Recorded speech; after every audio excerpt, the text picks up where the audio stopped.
Olá, meus amigos, muito bom dia, Deus abençoe a todos vocês, em nome do Senhor Jesus.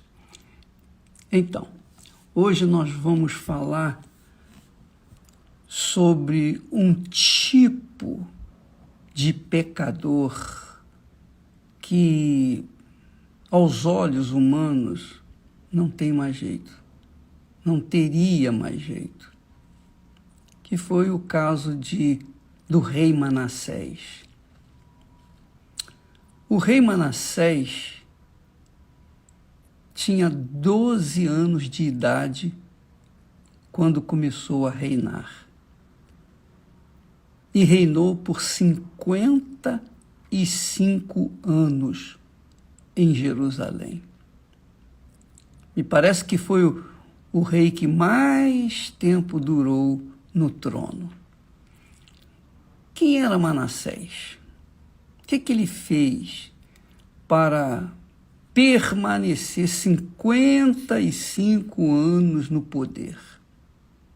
Foi um bom rei? O que ele fez para se manter no seu trono? Nós vamos verificar, se você quiser acompanhar comigo, no livro de 2 Crônicas, capítulo 31. Você vai ler a história de Manassés. Tem também lá em 1 Reis, capítulo 21. Mas veja só, Manassés foi colocado no trono em substituição ao seu pai, Ezequias. Ezequias foi um bom rei, muito bom rei. Cometeu um erro crasso. Mesmo assim, ele fez o que era reto aos olhos do Senhor. E mesmo tendo cometido um erro crasso, ele não foi poupado, não. Não foi poupado, não, porque depois veio uma profecia que depois de sua morte, a sua terra iria ser invadida pelos inimigos. Mas ele, durante em vida, foi um excelente rei. E só pelo fato de ter mostrado aos inimigos o seu tesouro, ele perdeu tudo, quer dizer, os filhos dele perderam tudo. Mas o filho dele, Manassés, é o nosso assunto aqui. Então, 55 anos durou Manassés no poder. 55 anos. O que ele fez? Bom, primeiro, diz o texto sagrado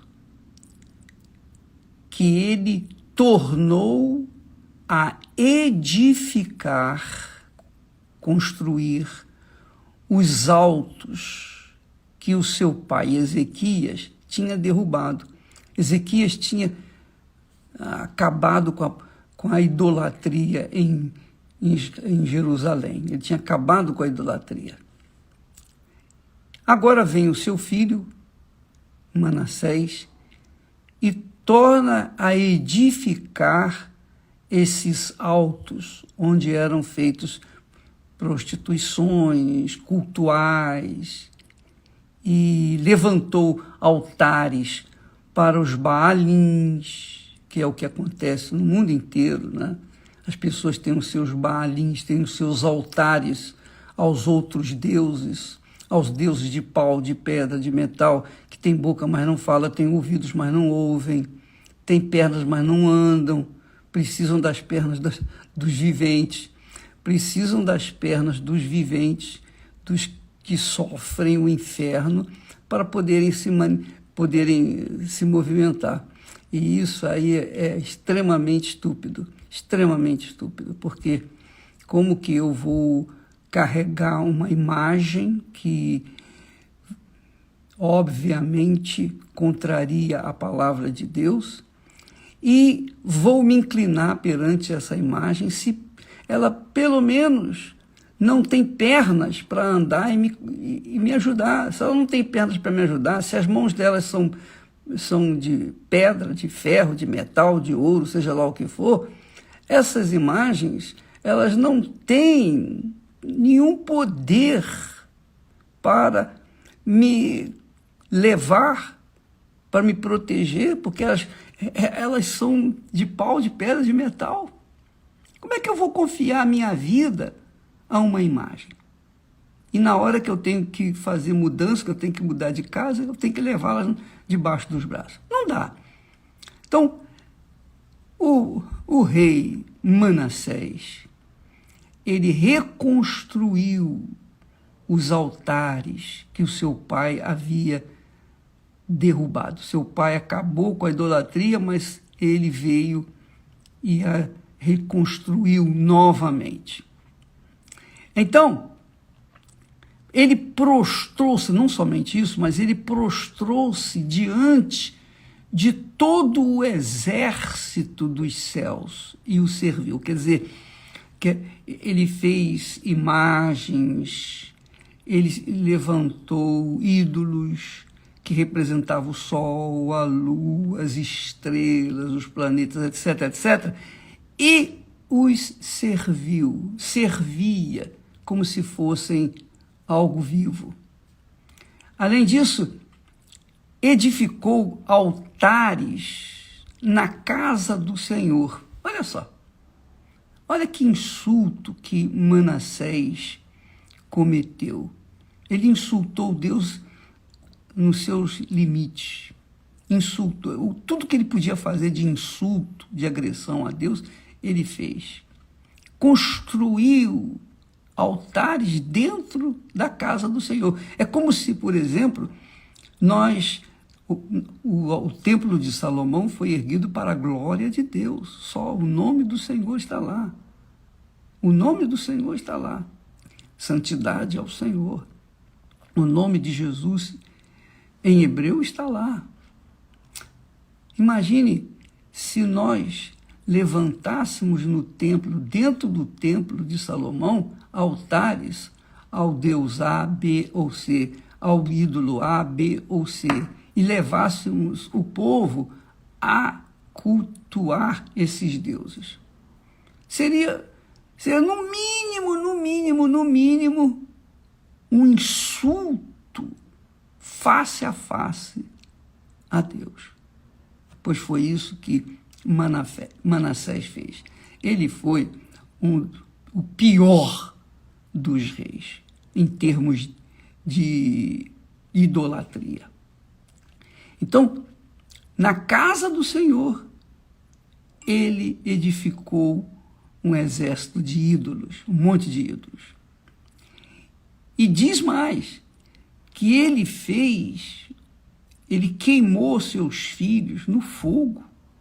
Ele sacrificou seus filhos no vale de Inom e usou de adivinhações, olha só, usou de adivinhações, de agouros, de feitiçarias e consultou adivinhos e encantadores e fez muitíssimo mal aos olhos do Senhor para o provocar a ira. Quer dizer, Manassés fez tudo consciente. Ele conhecia o Deus de Abraão, de Isaac e de Israel, o Deus dos seus pais. Mesmo assim, conscientemente, ele provocou a ira de Deus. E tem mais. Também pôs uma imagem de escultura do ídolo que tinha feito na casa de Deus, da qual Deus tinha falado a Davi e a Salomão: nesta casa em Jerusalém, que eu escolhi de todas as tribos de Israel, porei o meu nome para sempre. Então, ele misturou o nome de Deus com os ídolos que construiu dentro da casa do Senhor. A verdade é que diz que Manassés fez Judá e os moradores de Jerusalém pior do que as nações incrédulas, pagãs, tinham feito e que, por conta disso, foram destruídos diante dos filhos de Israel. Quer dizer, Manassés foi o sujeito, digamos, depravado, não só moralmente, mas o pior, depravado espiritualmente. Por que eu estou falando isso? Bispo, por que o senhor está ensinando isso? Eu estou ensinando isso porque a história se repete, minha amiga e meu amigo. A história se repete. Essa é a verdade. Então, nós verificamos que o que aconteceu, que esse homem, Manassés, é o que acontece hoje. Muitas pessoas que um dia também tinham conhecimento do Deus vivo, tinham pleno conhecimento da palavra de Deus, oravam até para outras pessoas, pregavam até o evangelho. Mesmo assim, caíram na prostituição espiritual, que é a pior, que é a mais grave, e acabaram mesclando ou mergulhando suas vidas na bruxaria, na feitiçaria, na magia, enfim, nessas coisas todas. Essas pessoas que tinham conhecimento do Deus vivo agora estão perdidas nessa situação. Então eu estou falando isso, chamando a atenção de vocês, para que vocês saibam que a história de Manassés tem duas faces. Tem a face ruim, péssima, que é o caso aqui, que nós lemos, e tem a face boa, porque Deus o levou preso para a terra inimiga, e lá o colocou no poço, preso. Ele foi levado preso pelo nariz, em correntes, e colocado dentro do poço. Mas lá dentro do poço, lá no fundo do poço, Manassés fez uma oração. Ele se arrependeu, ele clamou a Deus, ele pediu misericórdia, ele pediu compaixão, ele se humilhou diante da face de Deus. O que Deus fez? Deus esqueceu o que ele tinha feito de errado, o tirou de lá e o trouxe de volta para Jerusalém e o colocou de volta no seu trono. Por isso que ele viveu, que ele foi rei durante 55 anos. Então, nós vamos ter a Santa Ceia da Decisão no dia 4 de abril, justamente para essas pessoas que, como Manassés, fizeram tudo o que era errado. E o pior, agrediram a Deus, insultaram a Deus, ofenderam a Deus, provocaram a ira de Deus. Mas ainda há jeito para essas pessoas, não importa.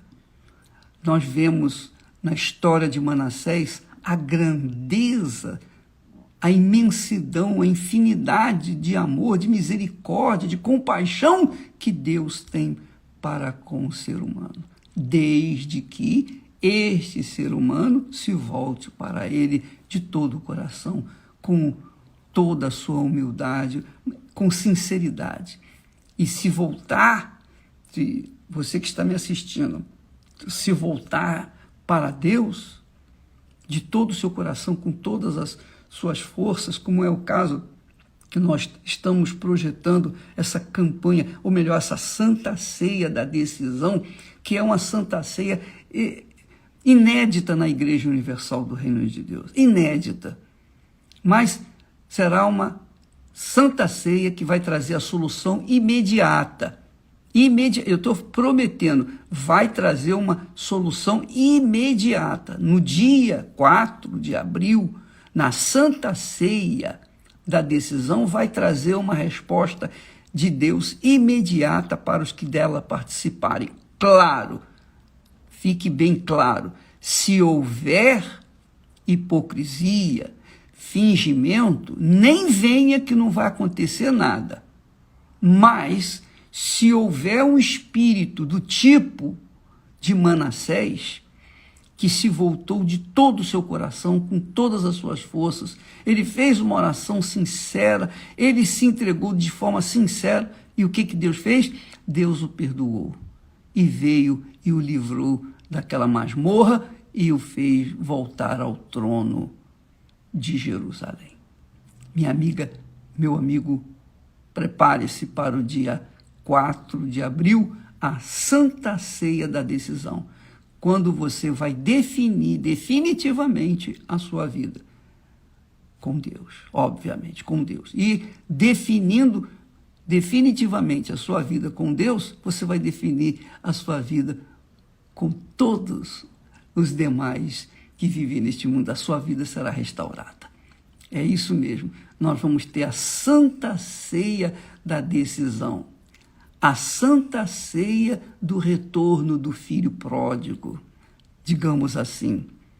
A Santa Ceia do reencontro com Deus. Você é o nosso convidado. Amanhã vamos falar mais a respeito de Manassés, porque é uma história extremamente importante para que nós venhamos colocar as barbas de molho. Deus abençoe em nome do Senhor Jesus. Amém.